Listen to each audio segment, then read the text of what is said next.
తండ్రి యేసయ్య, రాత్రి అంతా నాయన కాచి కాపాడినందుకు మీకే వందనాలు ప్రభా. ముఖ్యంగా నాయన నా కోడలు ముగ్గురికి మంచి ఉద్యోగాలు దయచేయండి యేసయ్య. ఎప్పటి నుండో అడుగుతున్నాను, కోడలకు ఉద్యోగాలు ఇస్తే నేను మీకు 10% ఇస్తాను యేసయ్య, జ్ఞాపకం చేసుకోండి తండ్రి. నేను ఇలా కళ్ళు తెచ్చి ప్రార్థన చేయడం ఎవరు చూడలేదు కదా. చూస్తే నాకేంటి, కళ్ళు మూసుకున్నాను అనుకోండి, ఇదిగో ఈ బంగారు నగలు చూశారు కదా, నా కోడలు ముగ్గురు ఇవి కొట్టేస్తానని చంపేసి, అందుకనే నాకు భయం. ఆయన మీకు మళ్ళీ ముసుకేసుకొని లేకపోతే గంటల గంటలు కళ్ళు మూసుకొని ప్రార్థన చేయడం నా వల్ల కాదమ్మో.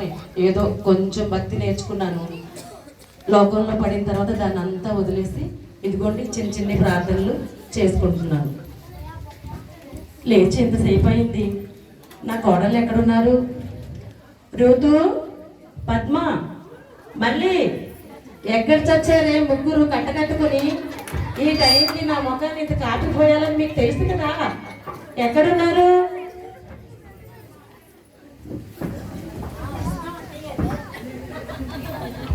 వస్తున్నా అత్తయ్య గారు. అమ్మ ముసలితో లేచినట్లుంది.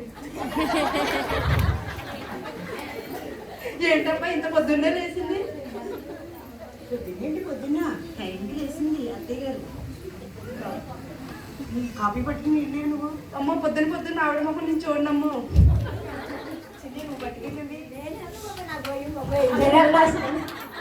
సరే అయితే నేనే పట్టుకెళ్ళి ఇస్తాను, మీరే వంట రెడీ చేయండి. అలాగే.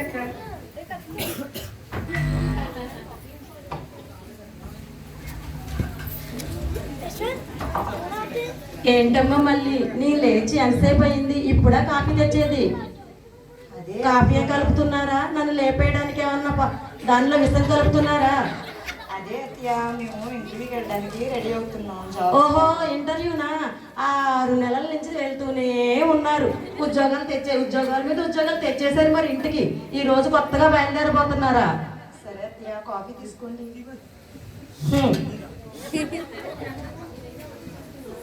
ఇదైనా వచ్చి వస్తుందా? మా ప్రయత్నం మేము చేస్తాం అత్తయ్య, ఆ తర్వాత దేవుని చిత్తం. అన్నిటికీ దేవుని చిత్తం ఉండదు, దీని ఒక్కదానికి మాత్రం దేవుని చిత్తం. ఇదిగో పెళ్ళైన కానించి తింటూనే ఉన్నారు. దేవుని చిత్తం అయితేనే తింటున్నారా? గట్టి ప్రయత్నం చేయండి, వెళ్ళండి. సరే అత్తయ్య.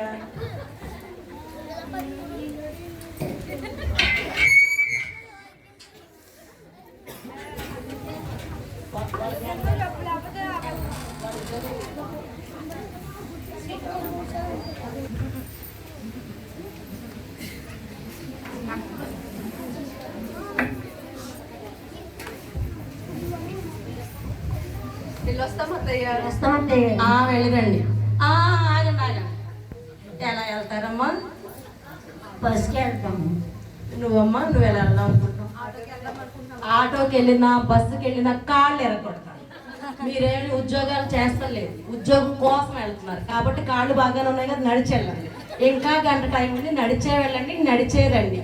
ఇది దాటి ఏదైనా చేశారా మీకు బాగోదు. ఇంకొక విషయం గుర్తు పెట్టుకోవాలి, ఉద్యోగాలను చాలా రోజులుగా తిరుగుతున్నారు, ఇప్పటికి ఉద్యోగం రాలేదు. ఈసారి ఉద్యోగం రాకపోతే ఇంటికి రావద్దు, అట్నుంచి అంటే మీ పుట్టింటికి వెళ్ళండి. బ్యాగులు గట్టా ఉంటే రంగంతో నేను పంపిస్తాను. నాకు మాత్రం ఉద్యోగం వస్తే ఇంట్లోకి, రాకపోతే మీ పుట్టింట్లోకి. ఈ మాట గుర్తు పెట్టుకొని వెళ్ళండి. సరే అత్తయ్య. ఏంటి అత్తయ్య ఇలా అంటున్నారేంటి? నా దగ్గర అమౌంట్ ఉంది, మనం బస్కి వెళ్దాం. అలా వద్దమ్మా అత్తయ్య, ఏం చెప్తే అదే చేద్దాం. మనం నడిచే వెళ్దాము.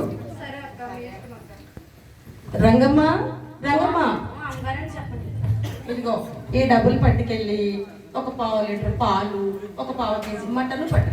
3 పాలు ఉన్నారు కదా అమ్మగారు, 1/4 కేజీ ఏకమని ఏం సరిపోతుంది? ఏమే, వాడు ఉద్యోగం లేని కోడలు, ఉద్యోగం చేస్తున్న కోడలు కాదు.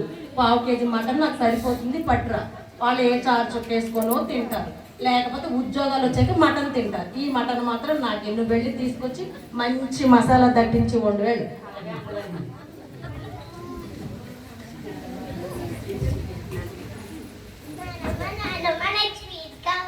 ఇది ఒక్కటి తయారైపోతుంది నా బుర్ర తినడానికి. నీకు ఎప్పుడు స్వీట్లే కావాలా? ఏమన్నా మీ నాన్న దుబాయ్ నుంచి డబ్బులు పంపించేస్తున్నాడు అనుకుంటున్నావా? మీ అమ్మ ఉద్యోగం చేస్తుంది అనుకుంటున్నావా? లేకపోతే చెట్టుకి ఏమైనా డబ్బులు కాస్తున్నాయి అనుకుంటే ఇట్లా కోసేసి ఇట్లా స్వీట్ కొనేసి నీకు ఇచ్చేయడానికి. అసమానం స్వీట్ తినకూడదు. నువ్వు బారు బయటకు వెళ్ళి చక్కగా పాటలు పాడుకుంటూ ఆటలాడుతూ ఏ ఖర్చు ఉండదు.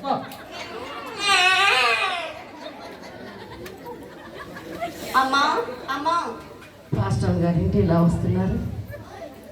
రండి పాస్టర్ గారు రండి. వందాలమ్మా. కూర్చోండి పాస్టర్. రంగమ్మ కాఫీ పట్రా. బాగున్నామమ్మా. ఈ మధ్యన అసలు సంఘానికి రావట్లేదమ్మా. ఫస్ట్ లో మీరు చాలా బాగా వచ్చేవారు, ఉండే కొద్ది అస్సలు మానేశారు. ఏం చెప్పనమ్మా, నా 3 కొడుకులు దుబాయ్లో ఉన్నారు. నా కోడళ్ళేమో ఉద్యోగాల ప్రయత్నాల్లో ఉన్నారు. నాకు అస్సలు ఖాళీ ఉండట్లేదు. ఏమాత్రం ఖాళీ దొరికింది అనుకోండి, అది కూడా ఆ జీవి మాల్కి వెళ్ళి బట్టలు కొనుక్కోవడం, ఈ నూనెకి వెళ్ళి నగలు కొనుక్కోవడమే సరిపోతుంది. కానీ మీరు వచ్చి అడిగారు కాబట్టి టైం చూసుకొని వస్తానమ్మా. తప్పకుండా రండమ్మా. అలాగే అమ్మా. ఉండండి, కాఫీ తాగి వెళ్తారు కానీ. వద్దులేమ్మా.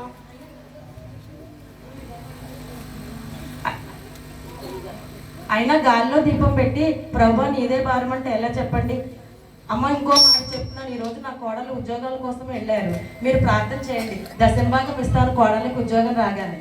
తప్పకుండా మీరు కూడా రావాలమ్మా. అలాగే అమ్మా. వందాలమ్మా. ఈ పని మనిషి రంగమ్మ నా మాట బాగానే వింటుంది. ఎవరైనా ఇంటికి వచ్చినప్పుడు వస్తే రంగమ్మ కాఫీ తే అని నేను అంటాను. అలాగే అమ్మగారు అంటుంది. కానీ వాళ్ళు వెళ్ళే వరకు కాఫీ తీసుకురాదు. చాలా మంచి పని మనిషి, నా మనసు అర్థం చేసుకుని మసులుతుంది.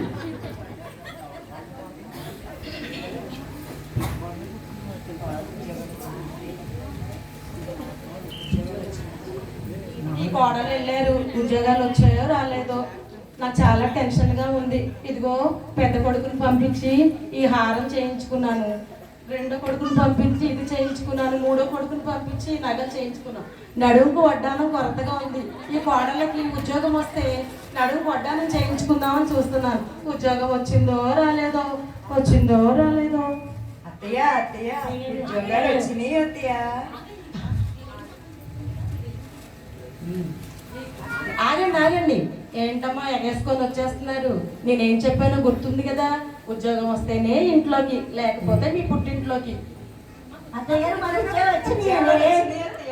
బంగారు తల్లి, మీకు రాకపోతే ఉద్యోగాలు ఎవరికి వస్తాయమ్మా? ఇంట్లోకి వెళ్ళి ఫ్రెష్ అవ్వండి అమ్మా. రంగమ్మ ఇదిగో ఈ డబ్బులు పట్టుకెళ్ళి 1 కేజీ మటన్, 1 లీటర్ పాలు, మంచి స్వీట్ ప్యాకెట్, అదే చిన్నది అడుగుతుంది కదా దానికోసం మంచి స్వీట్ ప్యాకెట్ పట్టుకొని రా. ఎప్పుడో పాడి సాయంత్రం కానీ ఆ పాలు రావు. ఉద్యోగాలు వచ్చినాయని ఈ మాత్రం యాక్షన్ చేయకపోతే ఆ జీతాలు తీసుకొచ్చి నా చేతిలో పెడతారా ఏంటి? నువ్వు వెళ్ళి పట్టురా.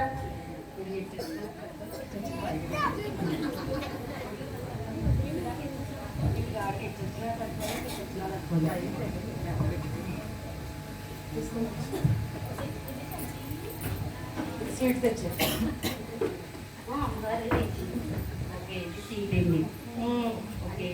మంచి స్వీట్ తెచ్చాడు. ఆ పాలు పట్టుకెళ్ళి పాయసము, వేడివేడిగా పాయసం పట్టుకొని నా కోడళ్ళకి ఇద్దాము. ఏట మాంసం మంచిగా వండి విందులాగా. చిన్నదానా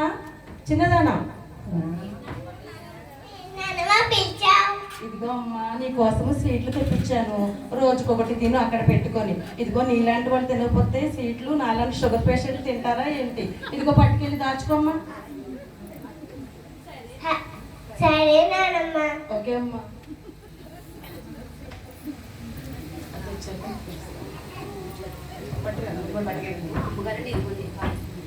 కోడల పిల్లలారా రండి.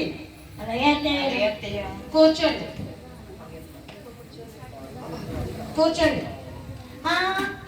కింద కాదు ఇదిగోండి కుర్చీలో కూర్చోండి. ఉద్యోగాలు వచ్చిన కోడలు ఇలా గౌరవించకపోతే రేపు పొద్దున్న జీతం తీసుకొచ్చి మనకి ఇవ్వరు. అందుకని ఈ ఓవర్ యాక్షన్ అంతా. పాయసం తీసుకోండి అమ్మా, తినండి. మా బంగారు తల్లిలే ఎంత బాగా ఉద్యోగాలు సంపాదించారో. చాలా మందికి ఉద్యోగాలు ఉండడం లేదు.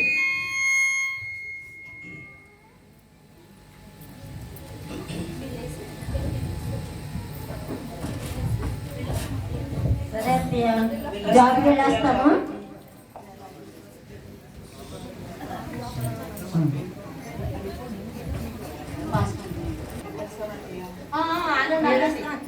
ఎలా వెళ్తారు?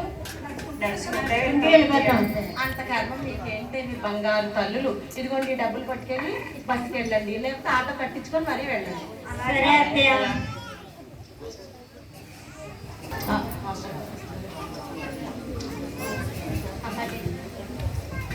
అమ్మా అమ్మా వందనాలమ్మ పాస్టమ్ గారు. వందనాలమ్మా. కూర్చోండి పాస్టమ్ గారు. ఎలా ఉన్నారమ్మా? బాగున్నాము. రంగమ్మా కాఫీ పెట్టరమ్మా. చెప్పండి. మేము చాలా బాగున్నామమ్మా. మీ ప్రార్థనతోటి మా కోడళ్ళకి ఉద్యోగాలు వచ్చాయి. మొదటి జీతం రాగానే మీకు దశమ భాగం ఇస్తానమ్మా. మీరు మీ కోడలు తప్పకుండా మందిరానికి వస్తానన్నారు కానీ రావట్లేదమ్మా.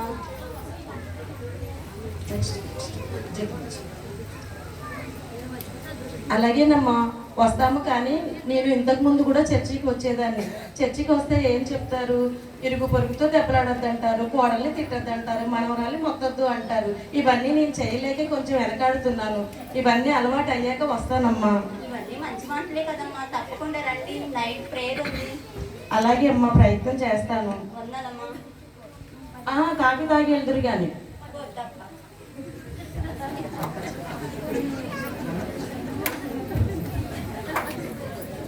అత్తయ్య గారు జీతాలు వచ్చాయండి.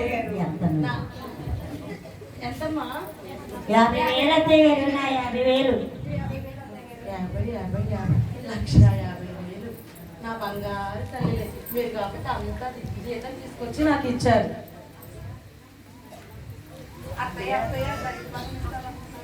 పిచ్చి మొక్కలారా, ఇచ్చిన ఆ దేవుడు మళ్ళీ కావాలని అడుగుతాడా ఏంటి? మీరు వెళ్ళండి, డబ్బుల సంగతి నేను చూసుకుంటాను. సరే అత్తయ్య.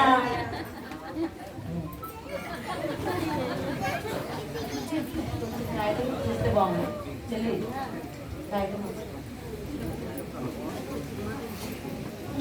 రండి. ఎలా తెలుస్తుందో ఏంటో, ఎప్పుడన్నా డబ్బులు లెక్కేటే టైంకి టచంగా వచ్చేస్తాను. వదిన ఏమిటి వచ్చిన విషయం చెప్పలేదు? ఏం లేదు వదినా, ఇంటికి వదినా మీ ముగ్గురు కోడలికి ఉద్యోగాలు వచ్చాయంట కదా? వచ్చాయమ్మా, వచ్చాయి. ఏదో చిన్న చిన్ని ఉద్యోగాలు. చిన్న చిన్న ఉద్యోగాలు అంటే ఏంటి వదినా? ఒక్కొక్కళ్ళు నెలకి 50,000 అంటే ముగ్గురు కలిపి 1,50,000 సంపాదిస్తారు. ఇప్పుడు 50,000 ఏ మూలకమ్మా? 4 లక్షలు 5 లక్షలు వచ్చిన వాళ్ళు పెద్ద జీతం అని చెప్పుకోవట్లేదు. చాలా చిన్ని ఉద్యోగాలమ్మా. అది సరే కానీ వదిన, ఎందుకు వచ్చినట్టు విషయం చెప్పలేదు? వదినా, ఒక 10,000 ఉంటే అప్పిస్తావని వచ్చాను. నెల నెల వడ్డీ ఇచ్చేస్తానులే. అయ్యో వదిన, ఒక్క పైసా కూడా నా దగ్గర లేదు వదిన. ఉంటే నీకన్నానా? మొన్న కాంతంకి 15 రూపాయల వడ్డీకి 10,000 అప్పించావంట కదా? అది తెలుసుకొనే వచ్చావు, అన్ని తెలుసుకొనే వచ్చావు. అదిగో అన్నయ్య పిలుస్తున్నాడు చూడు. వెళ్ళిపోతున్నా, వెళ్ళు వెళ్ళు. దీనిలో పెద్ద భూతం మింగేయాలి. నా డబ్బులన్నీ వడ్డీకి తినేసింది. ఇప్పుడు 10,000 అప్పడితే మాత్రం పేదరికలు అరుస్తుంది. దీని ముగ్గురు ఉద్యోగాలు, కోడలు ఉద్యోగాలు కుటుక్కుమనాలా? నేను దాన్ని చూసి సంతోషపడాలి. ఈ 1,50,000 పట్టుకెళ్ళి జీవిమాల్లో మంచి మంచి చీరలు, నూలిలో ఒక మంచి నగ కొనుక్కొని వస్తాను.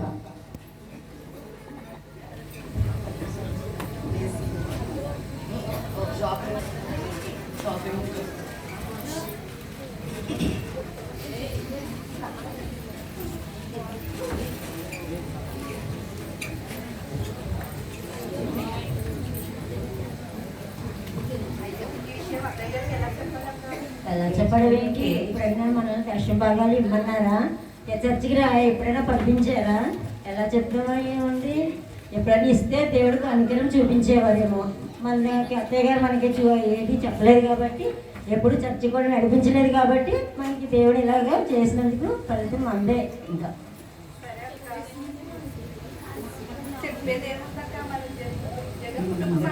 చెప్పాలి. ఉద్యోగాలు పుట్టుకుమన్నాయని చెప్తాం కదా. దెబ్బ కావడం గుండె ఆగిపోద్ది. సరే మన డబ్బుల మీద ఆధారపడి కొడుకులందరినీ దుబాయి కత్తెర పంపించి ఆవిడ అత్తర వేసుకుని షాపింగ్కి వెళ్తూ ఉన్నారు. ఇంకా మనం ఏం చేయగలం? వస్తున్నట్టుంది అత్తయ్య, మాట్లాడుకుంటే బాబు. ఈ ఎండ తట్టుకోలేకపోతున్నాను. అసలు అప్పుడు కాలంలో అంటే ఏసీలు లేక దారి పక్కన చెట్లు నాటించాడు. ఇప్పుడు ఏసీలు తగలడ్డాయి కదా, దారికి ఆ పక్క ఈ పక్క ఏసీలు పెట్టద్దు, ఉడుకుతో చచ్చిపోతున్నాను అనుకోని. అదే అత్తగారు వచ్చింది లేచి నిలబడదానండి ఏంటి ఏంటి వేళగాని వేళ కోడల పిల్లలు ఇళ్లలో ఉన్నారు. అది కదా అత్తయ్య, అది కదా అత్తయ్య. మరేమో మా ఉద్యోగాలు పోయినాయి అత్తయ్య. ఉద్యోగాలు పోయాయా? మరి ఇప్పుడు ఎలా? ఏం చేయమంటారు అత్తయ్య? ఏం చేయాలో నాకు బాగా తెలుసు, మీరు అలా ఉండండి. ఏంటి ఉద్యోగాలు పోగొట్టుకొని వస్తే నేను కొంపలోకి రాణిస్తాను. ఆ రోజు అదే మాట, ఈ రోజు అదే మాట. ఉద్యోగం అయితే నీ ఇంట్లో, లేకపోతే నీ పుట్టింట్లో పండే. ప్రయత్నం చేస్తాను కాదు నేను మీరు ప్రయత్నం చేస్తాను అత్తయ్య. పైసా మే హై పరమాత్మ. నాకు డబ్బుతోటే లోకం, నేను డబ్బుతోనే ఉంటాను. మీరు ఇంట్లోంచి ప్లీజ్ ప్లీజ్ ప్లీజ్ అత్తయ్య, ఒక్కసారి అత్తయ్య.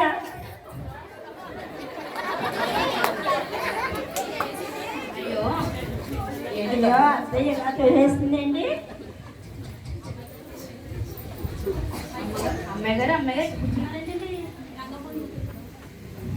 రంగమ్మ, నీ హద్దుల్లో నువ్వు ఉండు. అదేంటి అమ్మగారండి, ఉద్యోగం లేకపోతే బయటకు పంపించేస్తారండి? నీ అంత కనికరం నాకు లేదు. నీలా ఉంటే నీలాగే నేను పని మనిషిలాగా అందరిలో పనులు చేసుకుంటూ ఉండాల్సి వచ్చేది. చూసావా ఈ నగలు అవి? కనికరం ఉంటే ఇవన్నీ రావు. అమ్మ నీకు తను నీ ఉద్యోగం తను అమ్మ. ఈ ఉద్యోగం ఎప్పటి నుంచో వదిలేద్దాం, వెళ్ళిపోదాం అనుకున్నాను. ఈ లోకం అంతా తిరిగినా కూడా ఈ లోకం అంతా తిరిగినా కూడా నాలాంటి అమ్మగారు నీకు దొరకరు. వెళ్ళి వాళ్ళ ముగ్గురు తీసుకొని వెళ్ళు. ఒక్క ఇల్లు కాదు, ఇంకా 3 ఇల్లు చేసుకోవాల్సి వస్తుంది ఎక్స్ట్రా నువ్వు వాళ్ళకి తీసుకెళ్తే. అమ్మగారు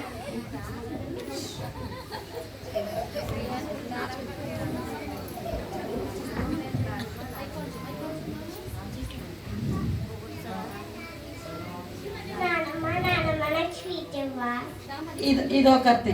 ఇదే సమయం నీకు స్వీట్లు ఇవ్వడానికి. ఏ టైంకి ఏం అడగాలో ఏమిటో తెలియదు. నువ్వు కూడా ఆ రంగమ్మ వాళ్ళ ఇంటికి మీ అమ్మ వాళ్ళతో పో. నీకు స్వీట్లు ఎవరు తీసుకెళ్తారు?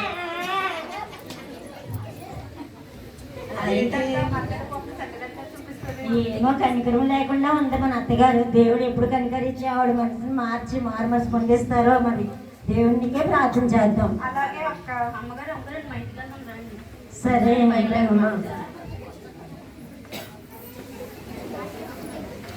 మనం తీసుకొచ్చింది కాబట్టి సరిపోయింది. లేకపోతే ఎక్కడికి వెళ్ళేవాళ్ళం మనం? మన పుట్టింటికి వెళ్తే మనకి ఎంత అవమానం కదా. మీ అత్తగారు ఇంటికి ఎంటేస్తుంది అంటారు కదా. రంగమ్మకే దేవుడే కార్యం చేయాలి. అక్క ఇదిగోండి అమ్మగారండి, ఇదిగోండి కాఫీ తీసుకోండి. వందనాలమ్మా. వనిత వందనాలమ్మా. వీరేంటమ్మా ఇక్కడున్నారు? వాళ్ళ అత్తగారు ఉద్యోగం లేదని బయట పంపించేశారమ్మా. మా ఉద్యోగం వచ్చే వరకు మా ఇంట్లో పెట్టుకున్నామని తీసుకొచ్చాను. అయ్యో పదమ్మా. ఏమైంది? భాషణ గారి వందనాలండి. వందనాలమ్మా. మా ఉద్యోగాలు పోయినాయని మా అత్తగారి ఇంట్లో నుంచి బయటికి వెళ్ళేసిందండి. దేవుని దయ వలన రంగమ్మ వాళ్ళ ఇంటికి తీసుకొచ్చిందండి. మంచి మనసు ఉన్న వారికి మంచి వారే దొరుకుతారమ్మా. మీకు వీలున్నప్పుడల్లా మందిరానికి రండమ్మా. అలాగేనండి. మా అత్తగారు వచ్చే వరకు మేము రామండి. మా అత్తగారు మారు మనసు పొంది దేవుని దగ్గరికి మమ్మల్ని ఆవిడే తీసుకురావాలని మేము దేవుని ప్రార్థన చేస్తున్నాము. ఆ కార్యం జరిగినప్పుడు తప్పకుండా కుటుంబ సమేతంగా దేవుని సన్నిధికి వస్తాను. అలాగే అప్పుడే తెల్లవారింది. కోడలు ఉంటే చిన్న ప్రార్థన చేసుకునేదాన్ని.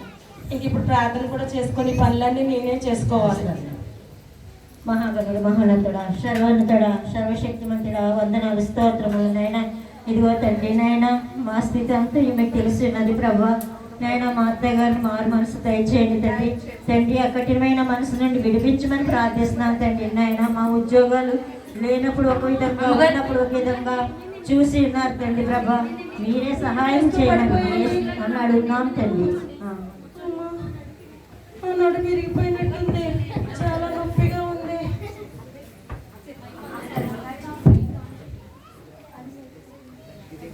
అమ్మగారండి, మీ అత్తయ్య గారు వాటర్ తెస్తాగల వెళ్ళినప్పుడు జారిపోయి పడిపోయారండి.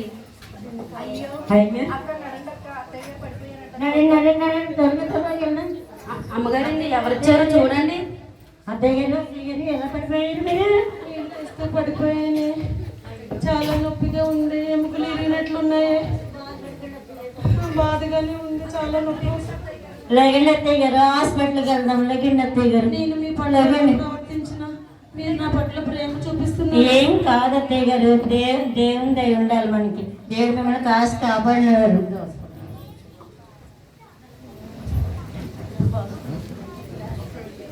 పాస్టర్ గారికి ఫోన్ చేస్తాను, మాస్టర్ అమ్మ గారు వస్తారు. హలో మాస్టర్ అమ్మ గారండి, అత్తయ్య గారు పడిపోయారండి, మీరు ఒకసారి అర్జెంట్గా రండి, ప్రార్థన చేద్దరికండి.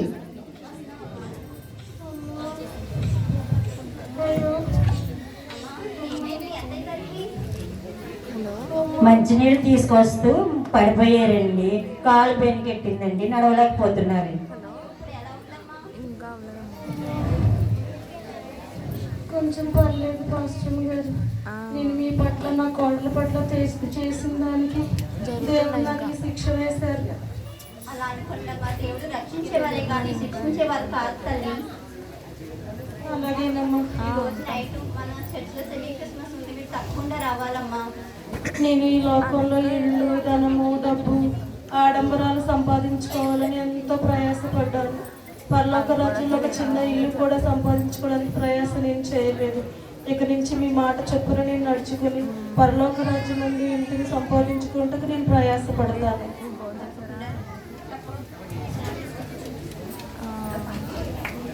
తప్పకుండా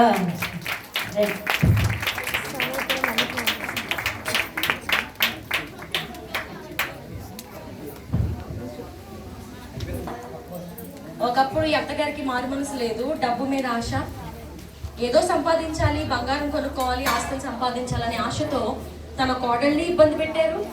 అలాగే వచ్చిన సేవకుల్ని కూడా లెక్క చేయలేదు. కానీ ఇప్పుడు అదే అత్తగారు మారు మనసు పొందిన తర్వాత తానే ఆ చర్చిలో జరుగుతున్నటువంటి సెమీ క్రిస్మస్ లో ఒక పాట పాడి ఎలా పాలు పంచుకుంటున్నారో మనం అందరం చూద్దాం. ఏసయ్య, ఈరోజు మీరు నన్ను ఇలా నిలబెట్టినందుకు మీకు వందనాలు, స్తుతులు, స్తోత్రములు తండ్రి. ప్రభువా, మీరుగా నన్ను నడిపించుకోనండి.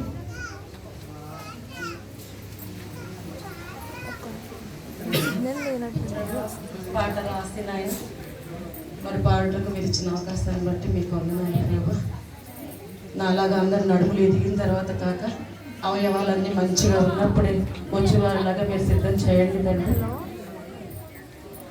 చల్లని వేళ పశువుల పాకలో యేసుల రాజు, రాజుల రాజు యేసుని జననం. చల్లని వేళ పశువుల పాకలో రాజుల రాజు యేసుని జననం. అల్లన తారలు ఆకాశంలో తారే దారిగా జ్ఞానుల పయనం.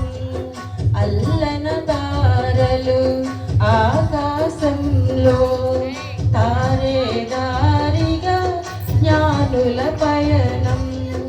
గొల్లల గంతులు తారా స్థాయిలో, గొల్లల గంతులు తారా స్థాయిలో తండ్రి శిశువైన ఆ సమయం, తండ్రి శిశువైన ఆ సమయం. సంబరాలే సంబరాలు, అంబరమంటిన సంబరాలు. సంబరాలే సంబరాలు, అంబరమంటిన సంబరాలు. తూర్పు చుక్క చక్కగా గమ్యం చేర్చి చల్లని వేళ పశువుల పాకలో రాజుల రాజు యేసుని జననం. అల్లన తారలు ఆకాశంలో తారే దారిగా జ్ఞానుల పయనం. గొల్లల గంతులు తారా స్థాయిలో, గొల్లల గంతులు తారా స్థాయిలో తండ్రి శిశువైన ఆ సమయం. సంబరాలే సంబరాలు, అంబరమంటిన సంబరాలు. సంబరాలే సంబరాలు, అంబరమంటిన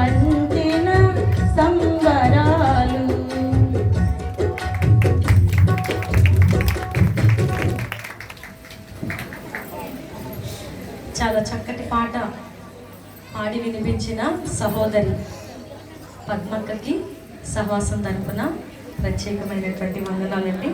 ఎందుకంటే ఆ పాట ఎక్కడో చూసి పాడిన పాట కాదు, దేవుడు తన ద్వారా రాయించి